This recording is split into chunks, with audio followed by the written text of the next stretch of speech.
Hello and welcome to my channel. ਅੱਜ ਮੈਂ ਤੁਹਾਡੇ ਸਾਹਮਣੇ ਹਾਜ਼ਰ ਹੋਇਆ ਇੱਕ ਨਵਾਂ ਕਿਊ ਕਾਰਡ ਲੈ ਕੇ, ਜਿਹੜਾ ਕਿ ਹੈਗਾ describe an occasion when you got incorrect information. ਵੇਖੋ ਇਹਦੇ ਵਿੱਚ ਅੱਜ ਆਪਾਂ ਸੌਖਾ ਅਤੇ ਵੈਰੀ ਯੂਨੀਕ ਆਈਡੀਆ ਕਰਾਂਗੇ, ਜਿਹੜਾ ਤੁਸੀਂ ਪਹਿਲਾਂ ਨਹੀਂ ਕੀਤਾ ਹੋਊਗਾ, ਅਲੋਂਗ ਵਿਦ ਫੋਲੋਅਪਸ ਦੀ ਅਤੇ ਕਿਊ ਕਾਰਡ ਦੀ ਸਾਰਾ ਕੰਟੈਂਟ ਤੁਹਾਨੂੰ ਇੱਕ ਸਿੰਗਲ ਵੀਡੀਓ ਦੇ ਵਿੱਚ ਮਿਲ ਜਾਊਗਾ। ਠੀਕ ਹੈ, ਤਾਂ ਇਹਦੇ ਜਿਹੜੇ ਕਿਊਜ਼ ਦਿੱਤੇ ਹੋਏ ਆ ਥੱਲੇ, ਵੈਨ ਯੂ ਗੋਟ ਇਟ ਕਿ ਤੁਹਾਨੂੰ ਉਹ ਗਲਤ ਇਨਫੋਰਮੇਸ਼ਨ ਕਦੋਂ ਮਿਲੀ, ਹਾਊ ਯੂ ਗੋਟ ਇਟ ਕਿਵੇਂ ਮਿਲੀ, ਐਂਡ ਤੁਹਾਨੂੰ ਕਿਵੇਂ ਪਤਾ ਲੱਗਿਆ ਕਿ ਉਹ ਇਨਫੋਰਮੇਸ਼ਨ ਗਲਤ ਸੀਗੀ, and how you felt about it ਕਿ ਤੁਹਾਨੂੰ ਉਸ ਚੀਜ਼ ਬਾਰੇ ਕਿਵੇਂ ਫੀਲ ਹੋਇਆ ਸੀ। ਠੀਕ ਹੈ, ਵੇਖੋ ਹੁਣ ਜਦੋਂ ਆਪਾਂ ਕਿਊ ਕਾਰਡ ਵੇਖੀਏ ਤਾਂ ਉਹਦੇ ਵਿੱਚ ਲਿਖਿਆ ਹੋਇਆ ਗੋਟ ਕੀ ਆ, ਗੈਟ ਦੀ ਸੈਕਿੰਡ ਫਾਰਮ ਆ, ਮਤਲਬ ਜਦੋਂ ਤੁਹਾਨੂੰ ਇਨਫੋਰਮੇਸ਼ਨ ਮਿਲੀ ਸੀਗੀ। ਠੀਕ ਹੈ, ਪਾਸਟ ਦੇ ਵਿੱਚ ਹੈ। ਤਾਂ ਹੁਣ ਜਦੋਂ ਆਪਾਂ ਕਿਊ ਕਾਰਡ ਦੀ ਸਾਰੀਆਂ ਲਾਈਨਸ ਬਣਾਵਾਂਗੇ, ਆਪਾਂ ਵਾਜ਼ ਵਰਡ ਦਾ ਯੂਜ਼ ਕਰਾਂਗੇ ਜਾਂ ਫਿਰ ਆਪਾਂ ਕੱਲੀ ਵਰਬ ਦੀ ਸੈਕਿੰਡ ਫਾਰਮ ਦਾ ਯੂਜ਼ ਕਰਾਂਗੇ।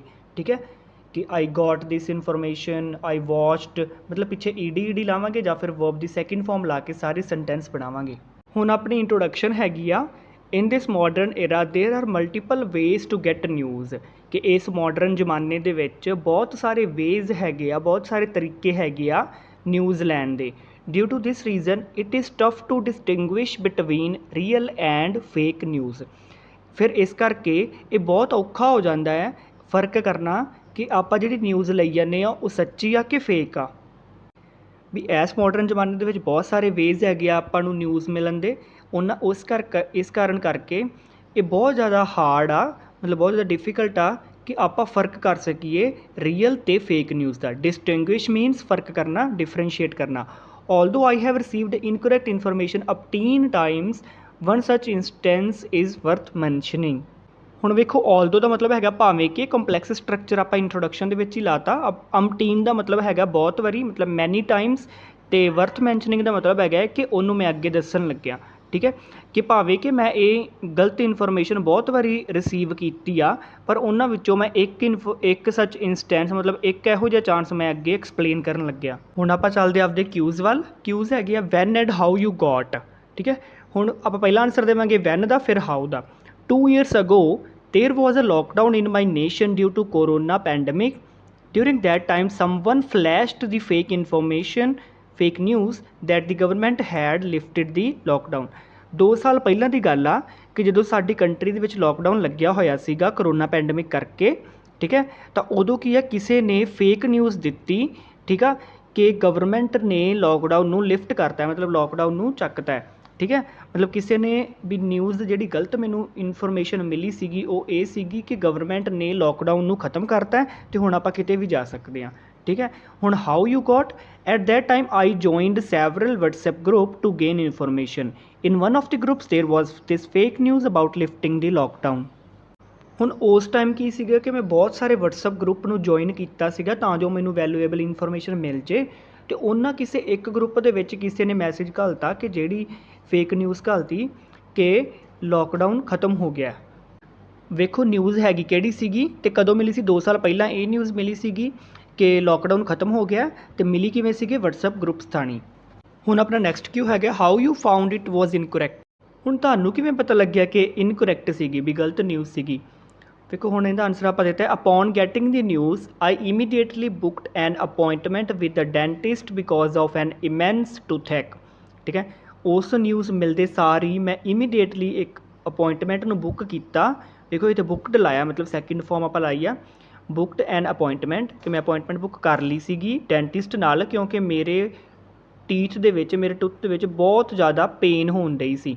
ਠੀਕ ਹੈ, ਇਮੈਂਸ ਟੂਥੈਕ ਦਾ ਮਤਲਬ ਹੈ ਕਿ ਬਹੁਤ ਜ਼ਿਆਦਾ, ਟੂਥੈਕ ਮੀਨਸ ਟੀਥ ਦੀ ਪ੍ਰੋਬਲਮ। ਠੀਕ ਹੈ, ਦਰਦ ਹੋਈ ਜਾਂਦਾ ਸੀ। During that time a person can only go outside for urgent work upon special permission from the local police station. ਉਸ ਟਾਈਮ ਇਹ ਸੀਗਾ ਕਿ ਜਦੋਂ ਵੀ ਕਿਸੇ ਬੰਦੇ ਨੇ ਬਾਹਰ ਜਾਣਾ ਹੁੰਦਾ ਸੀਗਾ ਕਿਸੇ ਜ਼ਰੂਰੀ ਕੰਮ ਵਾਸਤੇ, ਤਾਂ ਉਹਨੂੰ ਸਪੈਸ਼ਲ ਪਰਮਿਸ਼ਨ ਲੈਣੀ ਪੈਂਦੀ ਸੀਗੀ ਪੁਲਿਸ ਸਟੇਸ਼ਨ ਤੋਂ ਜਾ ਕੇ, ਵੀ ਪੁਲਿਸ ਕੋਲੋਂ ਸਪੈਸ਼ਲ ਪਰਮਿਸ਼ਨ ਲੈਣੀ ਪੈਂਦੀ ਸੀ। However as I believed in the news of lifting the lockdown I didn't bother to take permission. ਫਿਰ ਜਦੋਂ ਮੈਨੂੰ ਪਤਾ ਲੱਗਿਆ ਕਿ ਹੁਣ ਵੀ ਲੋਕਡਾਊਨ ਖਤਮ ਹੋ ਚੁੱਕਿਆ ਹੈ, ਵੀ ਲੋਕਡਾਊਨ ਖੁੱਲ੍ਹ ਗਿਆ, ਤਾਂ ਫਿਰ ਮੈਂ ਕੀ ਹੈ ਪਰਮਿਸ਼ਨ ਹੀ ਨਹੀਂ ਲਈ, ਅਤੇ ਮੈਂ ਪਰਮਿਸ਼ਨ ਲਈ ਨਹੀਂ। ਠੀਕ ਹੈ, ਉਸ ਤੋਂ ਬਾਅਦ ਕੀ ਹੋਇਆ, instead I immediately ਸਟਾਰਟਿਡ my car and followed the path to the clinic.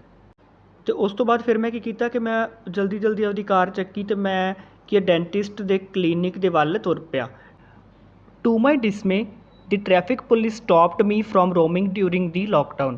ठीक है, टू माई डिसमे एक फ्रेज़ है, इहदा मतलब हैगा मेरी निराशा करके, मतलब मेरी माड़ी किस्मत करके की होया कि जिहड़ी ट्रैफिक पुलिस सी उहने मैनू स्टॉप करता क्योंकि मैं उत्थे रोम मीनस घूमी जांदा सीगा lockdown they which. When I showed the WhatsApp group regarding the lifting of the lockdown, the concerned person showed me the video of Chief Minister saying that news of easing lockdown was fake। ठीक है, ਫਿਰ ਕੀ ਹੋਇਆ ਕਿ ਜਦੋਂ ਉਹਨੇ ਮੈਨੂੰ ਆਖਿਆ ਕਿ ਤੁਸੀਂ ਇੱਧਰ ਕਿੱਧਰ ਘੁੰਮਣ ਡਏ ਜੇ, ਤਾਂ ਫਿਰ ਉਸ ਤੋਂ ਬਾਅਦ ਕੀ ਹੋਇਆ ਕਿ ਮੈਂ ਉਹਨਾਂ ਨੂੰ WhatsApp ਗਰੁੱਪ ਸ਼ੋਅ ਕੀਤਾ ਜਿਹਦੇ ਵਿੱਚ ਨਿਊਜ਼ ਹੈਗੀ ਸੀਗੀ ਹੈ ਨਾ ਕਿ ਲੋਕਡਾਊਨ ਖੁੱਲ੍ਹ ਗਿਆ। ਤਾਂ ਫਿਰ ਜਿਹੜਾ ਉਹ ਪਰਸਨ ਸੀਗਾ ਪੁਲਿਸ ਆਫਿਸਰ, ਉਹਨੇ ਕੀ ਕੀਤਾ, ਮੈਨੂੰ ਚੀਫ ਮਨਿਸਟਰ ਦੀ ਇੱਕ ਵੀਡੀਓ ਵਿਖਾਈ ਜਿਹਦੇ ਵਿੱਚ ਦੱਸਿਆ ਹੋਇਆ ਸੀਗਾ ਕਿ ease in lockdown means lockdown ਖੁੱਲ੍ਹਣਾ ਜਿਹੜੀ ਨਿਊਜ਼ ਹੈਗੀ ਆ ਉਹ ਫੇਕ ਆ। ਠੀਕ ਆ, then I realize that I got incorrect information and immediately went home and told my surrounding area about this. ਫਿਰ ਜਦੋਂ ਮੈਨੂੰ ਰਿਅਲਾਈਜ਼ ਹੋਇਆ ਕਿ ਮੈਨੂੰ ਗਲਤ ਇਨਫੋਰਮੇਸ਼ਨ ਮਿਲੀ ਆ, ਤਾਂ ਫਿਰ ਮੈਂ ਉਦੋਂ ਜਲਦੀ ਕੀ ਹੋਇਆ ਕਿ ਮੈਂ ਆਪਦੇ ਘਰ ਚਲਾ ਗਿਆ ਅਤੇ ਆਪਦੇ ਸਰਾਊਂਡਿੰਗ ਮਤਲਬ ਆਪਦੇ ਆਲੇ ਦੁਆਲੇ ਦੇ ਏਰੀਆ ਦੇ ਵਿੱਚ ਵੀ ਦੱਸਿਆ ਕਿ ਉਹ ਨਿਊਜ਼ ਕੀ ਆ, ਫੇਕ ਆ, ਕਿ ਹਜੇ ਲੋਕਡਾਊਨ ਨਹੀਂ ਖੁੱਲ੍ਹਿਆ। ਠੀਕ ਹੈ, ਵੇਖੋ ਨਿਊਜ਼ ਇਹ ਸੀ ਕਿ ਲੋਕਡਾਊਨ ਖੁੱਲ੍ਹ ਗਿਆ, 2 ਸਾਲ ਪਹਿਲਾਂ ਮਿਲੀ ਸੀ, WhatsApp ਗਰੁੱਪ ਦੇ ਵਿੱਚੋਂ ਮਿਲੀ ਸੀਗੀ। ਤਾਂ ਆਪਾਂ ਨੂੰ ਕਿਵੇਂ ਪਤਾ ਲੱਗਿਆ ਕਿ ਉਹ WhatsApp ਗਰੁੱਪ ਦੀ ਨਿਊਜ਼ ਫੇਕ ਸੀਗੀ? ਕਿਉਂਕਿ ਜਦੋਂ ਨਿਊਜ਼ ਮਿਲੀ ਤਾਂ ਕੀ ਆ ਕਿ ਮੈਂ ਕੀ ਕੀਤਾ, ਲੋਕਡਾਊਨ ਖੁੱਲ੍ਹਣ ਕਰਕੇ ਮੈਂ ਡੈਂਟਿਸਟ ਦੀ ਅਪੋਇੰਟਮੈਂਟ ਬੁੱਕ ਕਰ ਲਈ ਕਿਉਂਕਿ ਮੇਰੇ ਟੀਥ ਦੇ ਵਿੱਚ ਬਹੁਤ ਪੀੜ ਹੋਈ ਜਾਂਦੀ ਸੀਗੀ। ਤਾਂ ਫਿਰ ਜਦੋਂ ਮੈਂ ਗਿਆ ਤਾਂ ਮੈਨੂੰ ਟ੍ਰੈਫਿਕ ਪੁਲਿਸ ਨੇ ਰੋਕ ਲਿਆ ਅਤੇ ਫਿਰ ਉਹਨੇ ਮੈਨੂੰ ਦੱਸਿਆ ਕਿ ਇਹ ਕੀ ਆ, ਫੇਕ ਨਿਊਜ਼ ਸੀਗੀ। ਤਾਂ ਫਿਰ ਉਸ ਤੋਂ ਬਾਅਦ ਮੈਂ ਜਲਦੀ ਘਰੇ ਪਹੁੰਚ ਗਿਆ। ਇਹ ਹਜੇ ਤੱਕ ਆਪਣੀ ਓਵਰਆਲ ਸਟੋਰੀ ਸੀ। ਹੁਣ ਆਪਣਾ ਲਾਸਟ ਕਿਊ ਰਹਿ ਗਿਆ ਜਿਹੜਾ ਹੈਗਾ ਸੀ ਹਾਊ ਯੂ ਫੈਲਟ। ਤਾਂ ਇਹਦਾ ਆਨਸਰ ਹੈਗਾ I felt cheated because due to the wrong information from some miscreants I not only wasted my time but also money and energy and on top of that I made a fool of myself। ਮੈਨੂੰ ਚੀਟਡ ਮਹਿਸੂਸ ਹੋਇਆ ਕਿਉਂਕਿ ਕਿਸੇ ਬਦਮਾਸ਼ ਕਰਕੇ ਮੈਨੂੰ ਕੀ ਆ ਇੱਕ ਗਲਤ ਇਨਫੋਰਮੇਸ਼ਨ ਮਿਲੀ ਸੀ ਜਿਹਨੇ ਮੇਰਾ ਟਾਈਮ ਹੀ ਨਹੀਂ ਵੇਸਟ ਕੀਤਾ ਬਟ ਮੇਰੀ ਮਨੀ ਅਤੇ ਐਨਰਜੀ ਵੀ ਵੇਸਟ ਕੀਤੀ। ਨਾਟ ਓਨਲੀ ਬਟ ਆਲਸੋ ਵਾਲਾ ਕੰਪਲੈਕਸ ਸਟਰਕਚਰ ਲਾਇਆ ਇੱਥੇ। ਵੇਖੋ ਇੱਕ ਆਪਾਂ ਇੰਟਰੋਡਕਸ਼ਨ 'ਚ ਲਾਇਆ ਸੀਗਾ ਆਲਦੋ ਯੈਟ ਵਾਲਾ, ਇੱਕ ਆਪਾਂ ਇੱਥੇ ਨਾਟ ਓਨਲੀ ਬਟ ਆਲਸੋ ਵਾਲਾ ਲਾਤਾ। ਇਹਦੇ ਨਾਲ ਕੀ ਐਗਜ਼ਾਮੀਨਰ ਵਧੀਆ ਇੰਪ੍ਰੈਸ ਹੋ ਜਾਂਦਾ ਹੈ। ਅਤੇ ਨਾਲ ਦੀ ਨਾਲ ਕੀ ਹੋਇਆ, ਮੈਂ ਆਪਦਾ ਫੂਲ ਵੀ ਬਣਾ ਲਿਆ ਕਿ ਮੈਂ ਆਪਦੇ ਆਪ ਨੂੰ ਬੁੱਧੂ ਵੀ ਬਣਾ ਲਿਆ। ਠੀਕ ਹੈ, ਤਾਂ ਇਹ ਸੀਗਾ ਆਪਣਾ ਕਿਊ ਕਾਰਡ। ਹੁਣ ਆਪਾਂ ਚੱਲਦੇ ਆਪਦੇ ਫੋਲੋਅਪਸ ਵੱਲ। ਤਾਂ ਆਪਣਾ ਫਸਟ ਕੁਐਸਚਨ ਹੈ what kind of professions are related to giving information to others. ਕਿਹੋ ਜਿਹੇ ਪ੍ਰੋਫੈਸ਼ਨਸ ਆਪਾਂ ਨੂੰ ਇਨਫੋਰਮੇਸ਼ਨ ਦਿੰਦੇ ਆ? ਤਾਂ ਜ਼ਿਆਦਾਤਰ ਆਪਾਂ ਨੂੰ ਸਾਰੇ ਪ੍ਰੋਫੈਸ਼ਨਸ ਇਨਫੋਰਮੇਸ਼ਨ ਦਿੰਦੇ ਹੀ ਆ ਕੋਈ ਨਾ ਕੋਈ, ਬਟ ਮੇਨ ਪ੍ਰੋਫੈਸ਼ਨਸ ਹੈਗੇ ਆ ਮੀਡੀਆ ਅਤੇ ਐਡਵਰਟਾਈਜ਼ਿੰਗ। ਜਿਹੜੇ ਲੋਕ ਇਸ ਸੈਕਟਰ ਦੇ ਵਿੱਚ ਕੰਮ ਕਰਦੇ ਆ ਉਹ ਹਰ ਟਾਈਮ ਕੀ ਆ ਇਨਫੋਰਮੇਸ਼ਨ ਹੀ ਦਿੰਦੇ ਰਹਿੰਦੇ ਆਪਾਂ ਨੂੰ, ਮੀਡੀਆ ਵਾਲੇ, ਨਿਊਜ਼ ਵਾਲੇ, ਠੀਕ ਹੈ, ਅਤੇ ਐਡਵਰਟਾਈਜ਼ਿੰਗ ਵਾਲੇ। ਓਕੇ, ਸੈਕਿੰਡ ਕੁਐਸਚਨ ਹੈ what is the difference between giving information by phone and email. ਕਿ ਫ਼ੋਨ ਦੇ ਦੁਆਰਾ ਇਨਫੋਰਮੇਸ਼ਨ ਲੈਣਾ ਅਤੇ ਈਮੇਲ ਦੇ ਦੁਆਰਾ ਇਨਫੋਰਮੇਸ਼ਨ ਲੈਣ ਦੇ ਵਿੱਚ ਕੀ ਡਿਫਰੈਂਸ ਹੈ? ਤਾਂ 3 ਤਰ੍ਹਾਂ ਦਾ ਡਿਫਰੈਂਸ ਆਪਾਂ ਇੱਥੇ ਕੀਤਾ ਹੋਇਆ। ਤਾਂ ਫਸਟ ਡਿਫਰੈਂਸ ਇਹ ਆ ਕਿ ਜਦੋਂ ਵੀ ਫੋਨ 'ਤੇ ਆਪਾਂ ਨੂੰ ਫੋਨ ਆਉਂਦਾ, ਕੋਈ ਇਨਫੋਰਮੇਸ਼ਨ ਮਿਲਦੇ ਆ, ਠੀਕ ਆ, ਅਤੇ ਆਪਾਂ ਕੀ ਆ ਦੈਨ ਐਂਡ ਦੇਅਰ ਕਿ ਜਿੱਥੇ ਵੀ ਆਪਾਂ ਹੋਈਏ ਉੱਥੇ ਹੀ ਆਪਾਂ ਨੂੰ ਫੋਨ ਚੱਕਣਾ ਪੈਂਦਾ। ਪਰ ਜੇ ਈਮੇਲ 'ਤੇ ਆਪਾਂ ਨੂੰ ਇਨਫੋਰਮੇਸ਼ਨ ਮਿਲੇ ਤਾਂ ਆਪਾਂ ਜਦੋਂ ਫਰੀ ਹੋਈਏ ਐਟ ਹਿਜ਼ ਲੇਜ਼ਰ, ਕਿ ਜਦੋਂ ਬੰਦਾ ਫਰੀ ਹੋਵੇ ਉਦੋਂ ਆਪਾਂ ਨੂੰ ਇਨਫੋਰਮੇਸ਼ਨ ਮਿਲਦੀ ਹੈ। ਅਤੇ ਸੈਕਿੰਡ ਡਿਫਰੈਂਸ ਇਹ ਆ ਕਿ ਫੋਨ 'ਤੇ ਜਿਹੜੀ ਆਪਾਂ ਨੂੰ ਇਨਫੋਰਮੇਸ਼ਨ ਮਿਲਦੀ ਉਹ ਜਨਰਲੀ ਬਰੀਫ ਹੁੰਦੀ ਆ, ਪਰ ਈਮੇਲ 'ਤੇ ਆਪਾਂ ਨੂੰ ਪੂਰੀ ਇਲੈਬੋਰੇਟਿਡ ਹੁੰਦੀ ਆ। ਅਤੇ ਈਮੇਲ ਕੀ ਆ, ਇੱਕ ਅਥੈਂਟਿਕ ਸੋਰਸ ਆ, ਮਤਲਬ ਇੱਕ ਵਧੀਆ ਸੋਰਸ ਆ, ਪਰ ਇਨਫੋਰਮੇਸ਼ਨ ਜੇ ਆਪਾਂ ਨੂੰ ਫੋਨ 'ਤੇ ਮਿਲੇ ਤਾਂ ਕਈ ਵਾਰੀ ਫੇਕ ਵੀ ਹੋ ਸਕਦੀ ਆ। Okay, third question is how can people check whether a piece of information is correct or not. ਹੁਣ ਲੋਕ ਕਿਵੇਂ ਚੈੱਕ ਕਰ ਸਕਦੇ ਆ ਕਿ ਜਿਹੜੀ ਉਹਨਾਂ ਨੂੰ ਇਨਫੋਰਮੇਸ਼ਨ ਦਿੱਤੀ ਜਾਂਦੀ ਆ ਉਹ ਸਹੀ ਆ ਜਾਂ ਨਹੀਂ? ਤਾਂ ਪੀਪਲ ਕੈਨ ਆਸਕ ਸਮਵਨ, ਕਿਸੇ ਨੂੰ ਪੁੱਛ ਸਕਦੇ ਆ, ਜਾਂ ਫਿਰ ਉਹ ਇੰਟਰਨੈਟ ਤੋਂ ਵੇਰੀਅਸ ਸੋਰਸਿਸ ਦੇ ਨਾਲ ਚੈੱਕ ਕਰ ਸਕਦੇ। ਜਾਂ ਤਾਂ ਕਿਸੇ ਨੂੰ ਪੁੱਛ ਸਕਦੇ ਆ, ਕਿਸੇ ਸਿਆਣੇ ਬੰਦੇ ਨੂੰ, ਜਾਂ ਫਿਰ ਉਹ ਇੰਟਰਨੈਟ 'ਤੇ ਚੈੱਕ ਕਰ ਸਕਦੇ ਆ। ਬਟ ਹਾਂ, ਕੀ ਇੱਕ ਬੰਦਾ ਇੰਨਾ ਸ਼ਾਰਪ ਇਨਫ, ਮਤਲਬ ਇੰਨਾ ਸਮਾਰਟ ਤਾਂ ਹੋਣਾ ਹੀ ਚਾਹੀਦਾ ਕਿ ਉਹਨੂੰ ਐਥੈਂਟਿਕ ਸਾਈਟਸ ਬਾਰੇ ਪਤਾ ਹੋਵੇ ਜਿੱਥੋਂ ਉਹਨਾਂ ਨੂੰ ਇਨਫੋਰਮੇਸ਼ਨ ਮਿਲਦੀ ਹੈ। Next question is to people trust the information online. ਕਿ ਲੋਕ ਕੀ ਇਨਫੋਰਮੇਸ਼ਨ ਜਿਹੜੀ ਔਨਲਾਈਨ ਮਿਲਦੀ ਆ ਉਹਦੇ 'ਤੇ ਟਰਸਟ ਕਰਦੇ ਆ? ਤਾਂ ਯੈਸ, ਪੀਪਲ ਟਰਸਟ ਕਰਦੇ ਆ। ਕਿਉਂ? ਤਾਂ ਹੀ ਕਰਦੇ ਆ ਜੇ ਉਸ ਸਾਈਟ 'ਤੇ ਉਹ ਪਹਿਲਾਂ ਵੀ ਆ ਚੁੱਕੇ ਆ। ਬਿਫੋਰ ਹੈਂਡ ਮੀਨਸ ਪਹਿਲਾਂ ਵੀ ਉਸ ਇਨਫੋਰਮੇਸ਼ਨ ਉਸ ਸਾਈਟ 'ਤੇ ਵਿਜ਼ਿਟ ਕਰ ਚੁੱਕੇ ਆ। Otherwise they are sceptical. Sceptical means ਸ਼ੱਕੀ, ਅਤੇ ਉਹ ਫਿਰ ਕੀ ਆ, ਹੋਰ ਅਥੈਂਟਿਕ ਸਾਈਟਸ ਨੂੰ ਲੱਭਦੇ ਆ। ਓਥੈਂਟਿਕ ਮੀਨਸ ਕਰੈਕਟ, ਠੀਕ ਹੈ। People do not blindly follow any website. ਅਤੇ ਉਹ ਅੰਨ੍ਹੇਵਾਹ ਇਹ ਨਹੀਂ ਕਿ ਹਰ ਇੱਕ ਵੈਬਸਾਈਟ ਨੂੰ ਫੋਲੋ ਕਰਦੇ ਆ। ਉਹ ਕੀ ਆ, ਚੰਗੀ ਤਰ੍ਹਾਂ ਦੇਖ ਪਰਖ ਕੇ ਉਸ ਤੋਂ ਬਾਅਦ ਹੀ ਉਹਨੂੰ ਫੋਲੋ ਕਰਦੇ ਆ ਅਤੇ ਟਰਸਟ ਕਰਦੇ ਆ online information. So it was all about our cue card and follow-up questions. Kindly like, subscribe and share my channel. Thank you.